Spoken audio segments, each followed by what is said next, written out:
जय हिंद दोस्तों, एक बार फिर से आपका डिफेंस एग्जाम बाय एसके में स्वागत है। आज हमारा लेक्चर नंबर 3 है इलेक्ट्रोस्टैटिक्स का, जिसमें हमने दो पार्ट में हमने एक में चार्ज के बारे में डिस्कस कर लिया और एक में हमारे कूलाम के नियम के बारे में डिस्कस कर लिए हैं। तो हमारा बेसिकली आज क्या है, दोनों जो हमारे जो लेक्चर नंबर 1 और लेक्चर नंबर 2 में जो हमने कवर किया है, उस लेक्चर पर हमने क्या किया, कुछ क्वेश्चन को देखते हैं कि किस तरह से क्वेश्चन लगते हैं, फार्मूले को रिवाइज करेंगे। उसके बाद हमारा एक नया टॉपिक है जिसको हम बोलते हैं वैद्युत क्षेत्र तथा वैद्युत बल रेखाएं किसको कहते हैं, किस तरह से डिनोट किया जाता है, क्या तरीके होते हैं, प्रॉपर स्ट्रक्चर, उसके बारे में बात किया जाएगा। और तीसरे लेक्चर तो ये हमारा चल ही रहा है, लेकिन जो चौथा लेक्चर आएगा उसमें हम क्या करेंगे, वेक्टर फॉर्म को देखेंगे कूलाम के। तो आज हम चलते पहले देखते हैं कूलाम के क्वेश्चन किस तरह से आते हैं, किन किन बातों का हमें ध्यान रखना है, कहाँ पे गलतियाँ हम करते हैं, किन गलतियों से हमें अवॉइड करना है, उन सारी चीज़ों पे ध्यान देते हैं। तो चलिए स्टार्ट करते हैं। सबसे पहले देखते हैं आवेश पे क्वेश्चन देखते हैं। आवेश पे जो क्वेश्चन पूछा जाता है वो सबसे पहले देखते हैं फार्मूला कौन सा लगेगा सबसे ज़्यादा, क्योंकि आवेश पे जो देखते हैं दो तरह के फार्मूले हम आपको बता दिए हैं।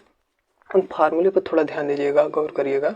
तो हमने एक आवेश को बताया था आपको Q बराबर, हमने आपको बताया था, या इस तरह से हमने आपको बताया था Q बराबर AT, एक वाला एक फार्मूला बताया था Q बराबर AT। एक हमने आपको बताया था Q बराबर होता है NE, जो आपको न्यूमेरिकल में ज़्यादातर हेल्प करेगा। तो ये वाला ज़्यादा हेल्प करेगा, कौन वाला, Q बराबर NE वाला ज़्यादा पूछा जाएगा और ज़्यादा इसका यूज भी होता है, इसलिए इसको इम्पॉर्टेंट में कर लीजिएगा। क्योंकि इससे जो होता है एक आपका शब्द निकलता है क्वांटमीकरण। क्वांटमीकरण का मतलब होता है n जो होता है हमेशा एक प्रॉपर या पूर्ण गुणज की संख्याओं में लिया जाता है। 1 2 3 इस तरह से लिया जाएगा, या -2 या -1 इस तरह की संख्याओं के रूप में लिया जा सकता है। n कभी भी आधे अधूरे में नहीं, जैसे आप नहीं बोल सकते -1/2 या 1/2 या 3/2, इस तरह से संख्याओं के रूप में आप नहीं ले सकते हैं। क्यों ले सकते हैं, तो पूर्ण गुणज के रूप में ले सकते हैं। तो हमें आवेश पे जब भी देखना है तो हमें ज़्यादातर क्वेश्चन किस पे बोलेगा, Q और NE पर। इसका भी यूज होता है, जब आप मोशन वाले चैप्टर में चलेंगे, जब गतिमान आवेश में बात होगा तब जाके इस पर बात होगा। क्योंकि हमारा स्थिर में चल रहा है तो हमारा ज़्यादातर प्रॉपर यहीं से निकलेगा। और पूछता क्या है, नंबर ऑफ इलेक्ट्रॉन पूछ लेता है या कितने चार्ज होते हैं उसको पूछ लेगा। इन सारी चीज़ों को बात करेगा। और आवेश पे जो हमारा होता है, आवेश पे हमने आपको फार्मूला बताया था, आवेश बोल रहे हैं कूलाम का हमने आपको फार्मूला बताया था। F बराबर क्या होता है, F बराबर होता है Q1 Q2 upon R square. तो इस पे भी जो फार्मूला पूछा जाता है, क्वेश्चन पूछा जाता है, इस पे इसका एक ब्रॉड रूप हो जाता है हमारा, देख लेते हैं। इसका हो जाता है F बराबर हमारा हो जाता है K की जगह क्या हो जाता है 4πε0 हो जाता है, 1/4πε0 Q1 Q2 upon R square हो जाता है, ये वाला रूप हो जाता है।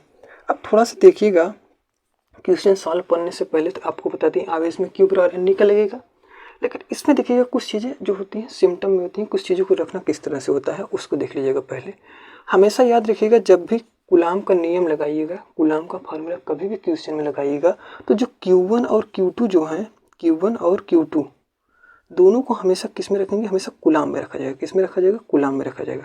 अब इसको ध्यान रखिएगा, क्योंकि क्वेश्चन में क्या दिया रहता है, माइक्रो कूलाम में दिया रहता है। किस में दिया रहता है, माइक्रो कूलाम में दिया रहेगा। तो माइक्रो कूलाम में नहीं रखेंगे, हम किस में रखेंगे, हमेशा कूलाम में रखेंगे। एक चीज़ ये ध्यान रखिएगा। अब एक दिमाग में आएगा, माइक्रो कूलाम को कूलाम में चेंज कैसे करेंगे, उसको भी थोड़ा ध्यान दीजिएगा। जैसे हमारा दे देगा 3 माइक्रो कूलाम, जैसे क्या दे दिया, 3 माइक्रो कूलाम हमारे क्वेश्चन में दे दिए। तो हमें क्या करना है, माइक्रो में कूलाम में चेंज करने के लिए हमें क्या करना है, 3 × 10 घाते -6 से क्या करेंगे, -6 से क्या करते हैं, गुणा कर देते हैं। तो हमारा क्या चेंज हो जाता है, कूलाम में चेंज हो जाता है। ये कूलाम का साइन है। तो पहले प्रॉपर ध्यान रखिएगा, हमेशा कूलाम का कोई भी नियम लगाते समय हमेशा Q1 Q2 को किस में रखा जाएगा, हमेशा कूलाम में रखा जाएगा। एक ध्यान। दूसरी बातों का ध्यान रखिएगा, तो सबसे बड़ी बात रखिएगा जो R स्क्वायर है, R स्क्वायर का मतलब है दूरी से लेना देना है। तो हमेशा जो R रखा जाएगा वो हमेशा किस में रखा जाएगा, मीटर में रखा जाएगा। किस में रखा जाएगा, मीटर में। क्यों रखा जाएगा मीटर में, क्योंकि जो आपका क्वेश्चन देखेंगे ना, क्वेश्चन में आपको हमेशा सेंटीमीटर में दिया रहेगा। क्वेश्चन कैसे दिया रहेगा, क्वेश्चन में दिया रहेगा सेंटीमीटर, लेकिन आपको रखना किस में है, मीटर में रखना है। तो हम इसको क्या करेंगे, चेंज करेंगे। क्या करेंगे, चेंज। तो चेंज करके हम रखेंगे। वो जरूरी नहीं है सेंटीमीटर दिया, हो सकता है आपको मिलीमीटर में भी दिया हो। तो कहने का मतलब कुछ भी दिया हो, हमेशा क्या करेंगे, चेंज करके किस में रखेंगे, मीटर में रखेंगे। दो बातों का ध्यान रखिएगा, हमेशा कूलाम का नियम लगाते समय Q1 Q2 किस में रहेगा, कूलाम में रहेगा। दूरी हमेशा R किस में रखा जाएगा, मीटर में रखा जाएगा। अब चलते हैं कुछ क्वेश्चन को सॉल्व करते हैं, उसके बाद आपको अप्रोच समझ में आएगा किस तरह से चीज़ें सॉल्व होती हैं। तो सबसे पहले हम लेते हैं कूलाम वाला, उसके बाद आवेश वाला लेते हैं, ठीक ना। तो लिखिएगा एक क्वेश्चन,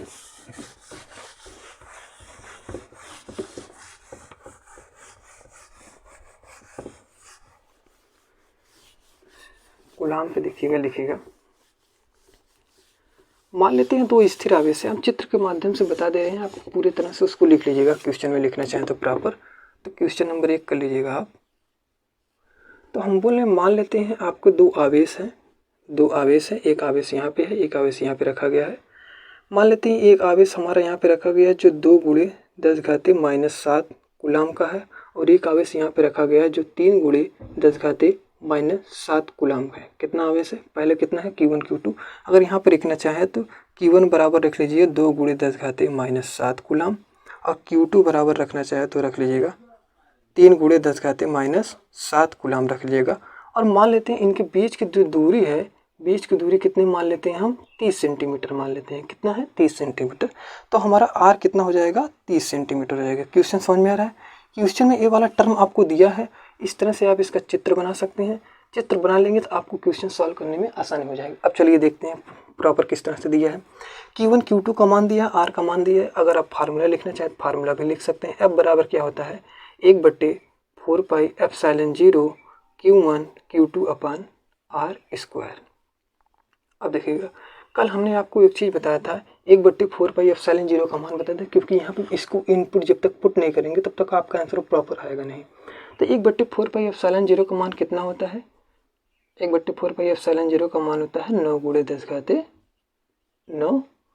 अब मात्रक बताइएगा कितना होता है, इसका मात्रक होता है न्यूटन मीटर स्क्वायर प्रति कूलाम स्क्वायर। याद रखिएगा, अगर भूल गए हो या कल नहीं बताया गया हो तो आप नोट कर लीजिएगा, ठीक ना। हाँ, तो 1/4πε0 का मान हमें पता चल गया है, Q1 Q2 का मान पता चल गया है, R का मान पता चल गया है। अब थोड़ा सा ध्यान देखिएगा, हम क्वेश्चन सॉल्व करने से पहले आपको बताएं चीज़ें किस में रखना है। Q1 Q2 को किस में रखना है, कूलाम और कूलाम में। देखिए क्वेश्चन में दिया है कूलाम, तो यहाँ पे चेंज करने की कोई ज़रूरत नहीं है। लेकिन एक चीज़ दिया है आप सेंटीमीटर, यहाँ पे थोड़ा सा ध्यान देखिएगा, दूरी किस में दिया है, सेंटीमीटर में दिया है। तो सेंटीमीटर को हम सबसे पहले क्या करेंगे, चेंज करेंगे किस में, मीटर में। सबसे पहले मीटर में चेंज करेंगे, उसके बाद मान को रखा जाएगा। सबसे पहला काम हम कम करते हैं, सेंटीमीटर को मीटर में चेंज ही कर लेते हैं, जिससे कि हमें दिक्कत ना हो।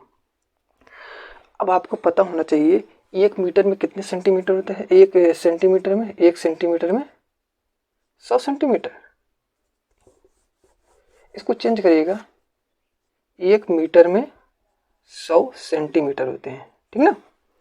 तो 1 सेंटीमीटर में कितने हो जाएंगे, तो आप इसको देखिएगा, डायरेक्ट लगाने की कोशिश करिएगा। और इसको अगर आपको प्रॉपर करके बताएंगे तो एक पूरा भी लेक्चर कंप्लीट होने में मतलब कंप्लीट हो जाएगा। इसको थोड़ा सा शॉर्ट मेथड लगा देते हैं। तो हम अगर 1 मीटर करना है, 1 मीटर में अगर देखनी है तो 30/100 कर देंगे तो हमारा हो जाएगा 1 मीटर में चेंज हो गया। किस में चेंज हो गया, मीटर में चेंज हो जाएगा। सेंटीमीटर किस में चेंज हो जाएगा, मीटर में चेंज हो जाएगा। तो कहने का मतलब अगर देखते हैं कोई भी सेंटीमीटर वाला चीज़ रहेगा, अगर उसको मीटर में चेंज करना है 100 से भाग दीजिए, हमेशा मीटर में चेंज हो जाएगा। इसी को अगर प्रॉपर रूप में लिखना है तो कहीं कहीं पे आपको इस तरह से लेकर 0.30 भी लिखा मिलेगा आपको, क्योंकि 2.20 हो तो 0 लगा देंगे, 0.30 भी रूप लिख देगा। इसको भी मीटर बोल सकते हैं, 0.30 मीटर बोलें, 0.30 मीटर बोलें, या 30 सेंटीमीटर बोलें, दोनों एक ही काम है। अब देखिएगा, थोड़ा सा सॉल्व करिएगा। इसमें देख रहे हैं आर। अब देखिए हम क्या करते हैं, मानों को पुट करते हैं, उसके बाद हम सॉल्व करने की कोशिश करते हैं। अब देखिएगा, थोड़ा सा एक चीज़ और ध्यान दीजिएगा, मानों को पुट करने से पहले थोड़ा सा और ध्यान दीजिएगा, क्योंकि चीज़ें ये बहुत वेरी करते हैं। जैसे क्या करेंगे, अब थोड़ा ध्यान दीजिएगा, ध्यान ये दीजिएगा। अगर हम क्या बोलते हैं 100, अब थोड़ा पावर वाला चेंज करेंगे। 100 को अगर हम क्या करते हैं पावर के रूप में लिखना चाहें तो क्या हम 10⁻² के रूप में लिख सकते हैं कि नहीं लिख सकते हैं, क्योंकि इसमें सबसे ज़्यादा पावर का ही खेल होता है। क्वेश्चन में भी सबसे ज़्यादा पावर का यूज होगा, 10⁻² लिख सकते हैं। अगर हम क्या करते हैं, इसको 1/100 लिखा है तो 1/100 को कितने लिख लेंगे, 1/100 को अगर लिखना चाहें तो हमने आपको बताया है सबसे पहले 100 को क्या लिख सकते हैं, 10⁻²। तो हम सबसे पहले लिख लेते हैं 10⁻² लिख लेते हैं 100 को। अब देखते हैं 10⁻²। और एक चीज़ याद रखिएगा, जब भी कोई चीज़ बट्टी में हो, जैसे ए वाला टर्म बट्टी में है, ए वाला टर्म बट्टी है, जब बट्टी में हो इसको ऊपर लेके जाते हैं तो घात अगर प्लस में है तो माइनस में जाती है, माइनस में है तो प्लस में जाती है। 1/100 को हम लिख सकते हैं 10⁻² भी लिख सकते हैं। कितने लिख सकते हैं, 10⁻² भी लिख सकते हैं। इसी तरह अगर मान लेते हैं कोई संख्या 900 है, क्या है 900 है, 900 अगर आ गया तो हम 900 को अगर पावर के रूप में लिखना चाहते हैं तो कितने लिख सकते हैं? सबसे पहले हम क्या करते हैं, इस तरह से 100, 1000 इस तरह से तोड़ने की कोशिश करेंगे। तो हम लिख लेंगे 9 गुणे 100 लिख लेंगे, तब भी तो 900 है। 900 इस तरह लिखे या इस तरह लिखे, दोनों 900 है। अब देखते हैं हम क्या करते हैं, 100 को अभी तोड़े हैं किस तरह से, 10 घाते 2 में तोड़े हैं। जितने जीरो रहते हैं उतने पावर लगता है, जैसे 2 जीरो है तो 2 पावर लग गया, 3 जीरो रहता है 3 पावर लगता है, 4 जीरो रहता है 4 पावर लगता है। तो यहाँ पे देखिए, अगर इसी को रूप में हम बदलना चाहें तो हमारा हो जाएगा 9 गुणे 10 घाते 2। कहने का मतलब प्रॉपर तरीके से चाहे हम इस रूप में लिखें चाहे इसको इस रूप में लिखें।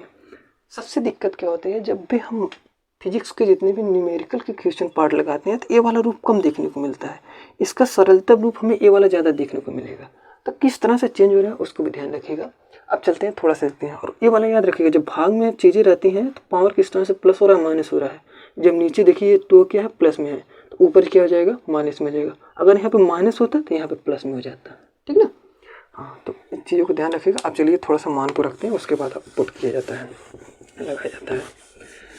तो सबसे पहले हम मान रख लेते हैं, एफ का मान अगर हमें एफ निकालना है, विद्युत बल का मान निकालना है, कितने बीच इनके बीच कितना बल लग रहा है निकालना है। हम क्या करते हैं, 1/4 पाई एप्सिलॉन 0 का मान कितना है, 9, तो 9 गुणे 10 घाते 9 लिख लेते हैं। अब Q1 Q2 का मान कितना है, Q1 Q2 का मान यहाँ देख लीजिए, Q1 का मान कितना है, 2 गुणे 10 घाते -7 है, और कितना है Q2 का मान कितने है, 3 गुणे 10 घाते -7 है। बटे R का मान कितना है, R का मान हम देख रहे हैं हमारा है 30, या इतना मान रख सकते हैं, मीटर में रखना है हमें मान, तो हम लिख लेंगे 30/100। बस अगर इसका करना है स्क्वायर तो स्क्वायर कर लीजिए, कितना कर लेंगे, स्क्वायर कर लेंगे, क्योंकि स्क्वायर फार्मूले में क्या है, स्क्वायर है, तो स्क्वायर कर लेंगे, इतना मान हो गया। अब हम एक एक मान को पुट करेंगे, अगर वहाँ पर मान नहीं नोट किए तो नोट कर लीजिए। इसके बाद क्या होगा, क्योंकि जगह बहुत लेगा तो इसके लिए ध्यान रखिएगा ये सब, ठीक ना। अब देखते हैं मान पुट हो गया, अब इसको सॉल्व करेंगे, एक आंसर आएगा, इसको आंसर को देखते हैं प्रॉपर किस तरह से आएगा, उसको ध्यान देते हैं। अब देखिएगा, पहले हम क्या करते हैं, एक टर्म को सॉल्व कर लेते हैं। टर्म को मतलब सबसे पहले हम क्या करते हैं, ये नीचे जो बटे वाला पार्ट है ना, पहले इसको लेके अलग से सॉल्व कर लेते हैं, उसकी जगह जो मान आएगा इसको पुट कर दिया जाएगा, उसके बाद ईजी हो जाएगा आपका, ठीक ना।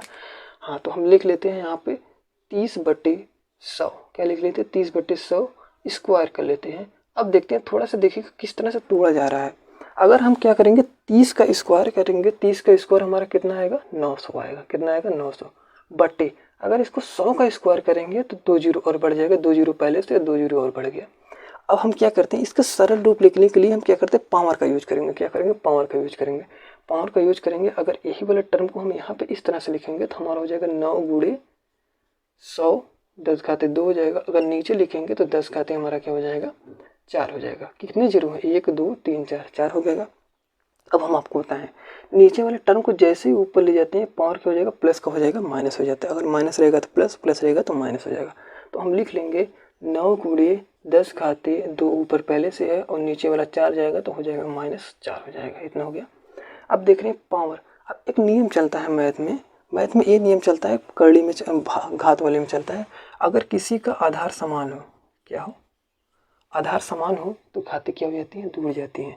आधार का मतलब इसका टेंट क्या है, समान है। अगर इस पे a है और b है तो इस रूप को हम लिख सकते हैं ma + b। क्या लिख सकते हैं, ma + b। तो हम यहीं पे रूप लिख लेते हैं, तो हमारा हो जाएगा 9 गुणे 10 घाते 2 और प्लस लगा के और -4 हो गया, इतना हो गया। अब देख रहे हैं माइनस प्लस का हो जाएगा, माइनस हो जाएगा, तो 9 गुणे 10 घाते 2 -4 हो जाएगा। तो आगे हमारा हो जाएगा 9 गुणे 10 घाते -2। ये हमारा फाइनल इतना आंसर आ गया। मीटर में दूरी वाला आया है आंसर भी, अब मेन प्रॉपर आंसर नहीं आया।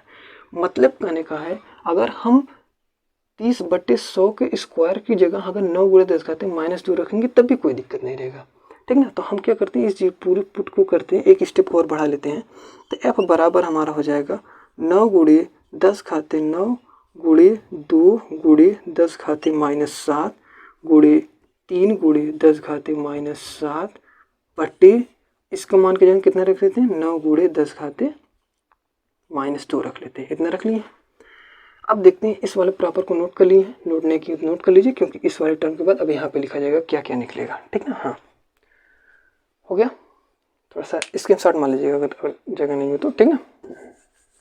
चलिए देखिएगा आगे देखते हैं, आगे हमारा क्या कह रहा है। इसके बाद देखिएगा इसके बाद हम क्या करते हैं, इसी तरह यहाँ पे देख रहे हैं पावर समान है, आधार समान है, आधार समान है तो घाते क्या हो जाएंगे, जुड़ जाएंगे। इस तरह देख रहे हैं यहाँ पे अगर जोड़ना चाहेंगे तो हो जाएगा। अब देख रहे हैं, थोड़ा सा ध्यान दीजिएगा, ऊपर वाले को पहले एक बार सॉल्व कर लेते हैं। तो 9 गुणे 10 घाते हम क्या कर लेते हैं, 10 घाते 9 इतना हो गया, यहाँ का हो गया, और हो गया -7 2 हो गया। और गुणे क्या है आपका, 2 है और 3 है, 2 3 6 कर लीजिए, यहाँ पे ऐसे डायरेक्ट 6 कर लीजिए।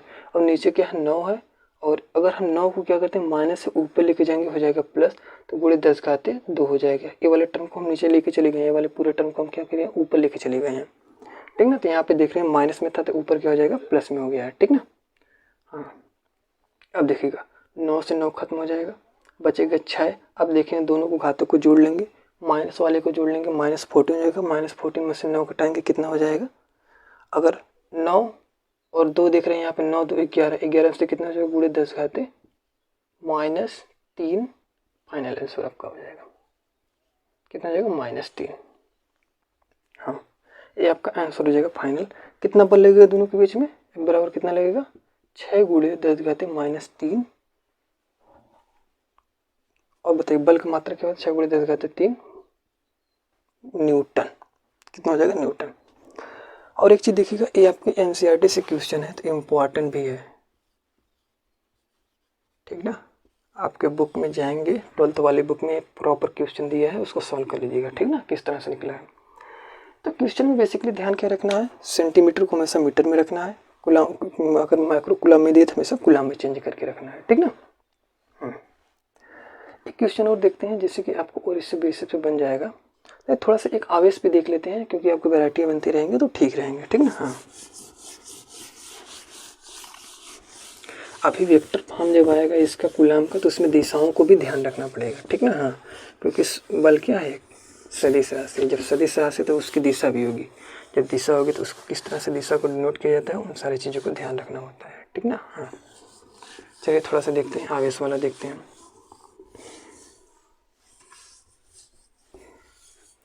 आवेश का बोलता है, एक क्वेश्चन दिया था आपका, पेपर आया था 2001 में आया था कि 2004 में आया था, यूपी का। इसमें बोला था कोई कण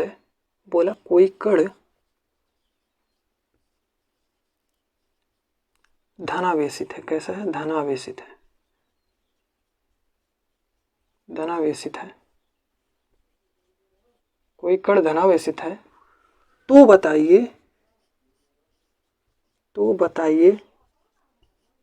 बताइए इसमें क्या हो गया। नंबर 1 मान लीजिएगा, इलेक्ट्रॉन की कमी हुई है या अधिकता हुई, पहले ये बताइएगा।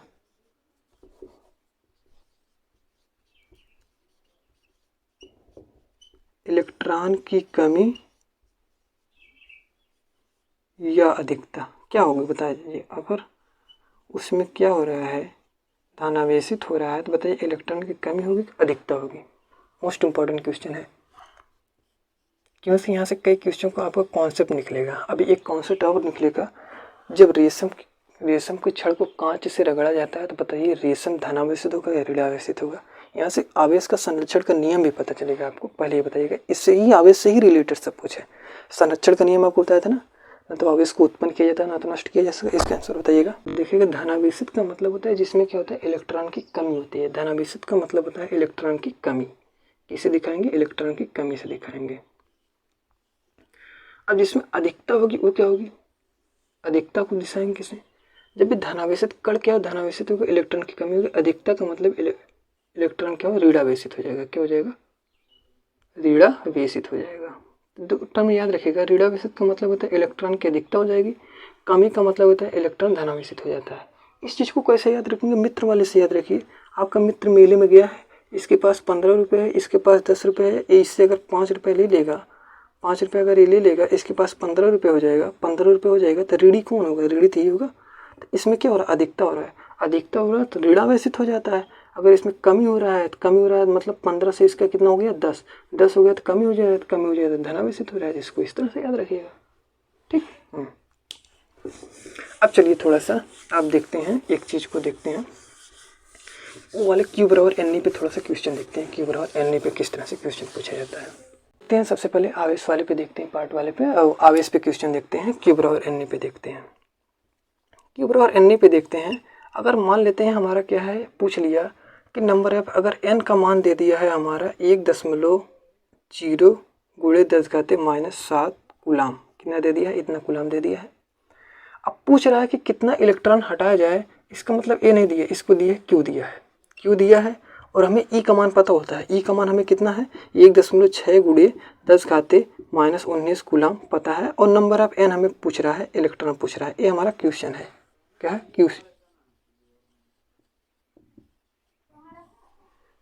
क्वेश्चन है। अब देखते हैं इस क्वेश्चन में हमें निकालना क्या है। बेसिकली हमें n निकालना है, तो सबसे पहले जो निकालना है तो उसको एक तरफ कर लेते हैं। अब देख रहे हैं अगर हम इसको निकालना है, n निकालना है, तो हमें क्या करते हैं, q बराबर n ही हम लिख लेते हैं। यहाँ पे q बराबर n ही लिखते हैं। हम क्या करते हैं, e को इस साइड लेके चले जाते हैं, q बराबर हमारा हो जाता है e, q बराबर e हो जाएगा, हमारा हो जाएगा n। अब n हमें निकालना है, q का मान कितना दिया है, q का मान दिया है 10⁻⁻7 गुणे 1.0 बटे, और हमारा ए का मान कितना 1.6 गुणे 10⁻⁻19, इतना हो गया। अब इसको सॉल्व करेंगे, कितना आएगा आंसर। अब थोड़ा सा ध्यान दीजिएगा, क्वेश्चन में क्या होगा, कुछ चीज़ें को दिया रहता है जिसका यूज नहीं होता है। जैसे क्या है, 1 लिखा है ना, 0.1, इसका मतलब है एक ही है।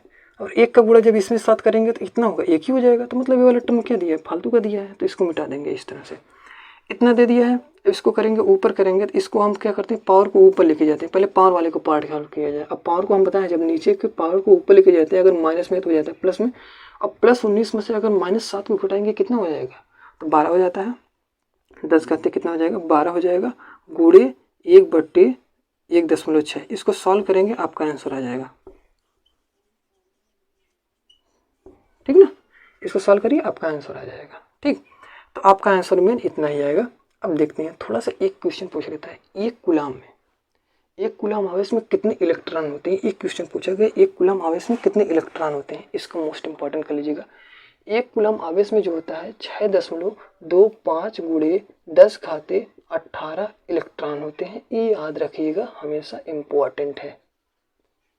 ठीक ना, इम्पोर्टेंट करके याद रखिएगा, ये क्वेश्चन ही पूछा गया है कभी कभी। ठीक ना, हाँ।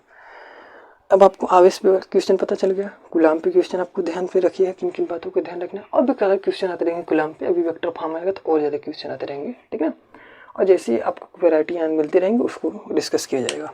ठीक ना, हाँ, डेली 1-2 क्वेश्चन चलते रहेंगे जिससे आपको। अब थोड़ा सा चलते हैं वैद्युत क्षेत्र पे चलते हैं और वैद्युत बल रेखाओं पे चलते हैं। थोड़ा सा वैद्युत क्षेत्र और वैद्युत बल रेखाएं क्या है उस पर बात करते हैं। वैद्युत क्षेत्र सबसे पहले देखते हैं क्या होता है वैद्युत क्षेत्र। देखिए कि वैद्युत क्षेत्र का मतलब कोई इस तरह से इलेक्ट्रिक फील्ड, जिसको इंग्लिश में क्या बोलते हैं, इलेक्ट्रिक फील्ड। क्षेत्र का मतलब होता है एरिया से लेना देना है। जैसे क्या बोलते हैं, आप देखते होंगे नेताओं का एक बोलते हैं बाहुबली क्षेत्र है हमारा, जिसको बोलते हैं हिंदी में क्या बोलते हैं, देसी भाषा में हमारा गढ़ है। गढ़ का मतलब है हमारा क्षेत्र है। इस क्षेत्र में जैसे बोलते हैं ना, एक कहावत भी कहते हैं, एरिया को डिफाइन करने के लिए क्या बोलते हैं, वैद्युत क्षेत्र। जैसे विद्युत का एरिया को बताएंगे विद्युत क्षेत्र हो जाएगा। किसी राजनेता को बताएंगे तो उसको बोलते हैं राजनेता बाहुबली का गढ़ है। इस तरह से शब्दों को यूज किया जाता है।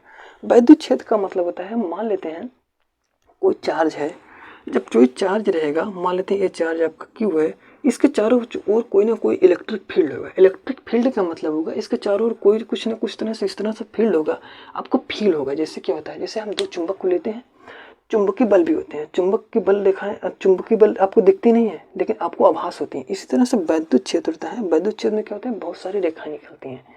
जैसे क्या होता है, मान लेते हैं आपका एक प्लस चार्ज है, एक प्लस चार्ज है, इसके तरफ से ऐसे बहुत सारे रेखाएं निकलेंगे। आपको एक क्या है, एक छोटा सा चार्ज है, टेस्ट चार्ज है, प्लस क्यू है। अब क्या करते हैं, इसके बाहर बहुत सारे ऐसे रेखाएं निकलेंगे, ऐसे बहुत सारे वैद्युत बल रेखाएं निकलेंगे, जिसकी दिशा हमेशा क्या होती है, बाहर होती है। प्लस क्यू की कितनी होती है, हमेशा बाहर होती है। मतलब क्या होती है, एक जो प्लस क्यू चार्ज होते हैं हमेशा क्या होता है, वैद्युत बल रेखाएं बाहर निकलती है। और एंगल देखेंगे हमेशा 90 पे निकलती है, ये भी इंपॉर्टेंट रखिएगा। ठीक ना, और मान लेते हैं आपके एक माइनस प्लस क्यू चार्ज है, तो किस तरह से निकलेंगे, ये हमेशा अंदर की तरफ, किस तरह से निकलेंगे, हमेशा अंदर की तरफ आते हुए दिखाई देंगे। अब देखिएगा, एक चीज़ याद रखिएगा, जब ये वैद्युत क्षेत्र को दिखाया जाता है तो हमेशा बल रेखाओं से दिखाया जाता है। वैद्युत बल रेखाओं से किससे दिखाया जाता है, तो वैद्युत बल रेखाओं से दिखाया जाता है। किससे दिखाया जाता है, वैद्युत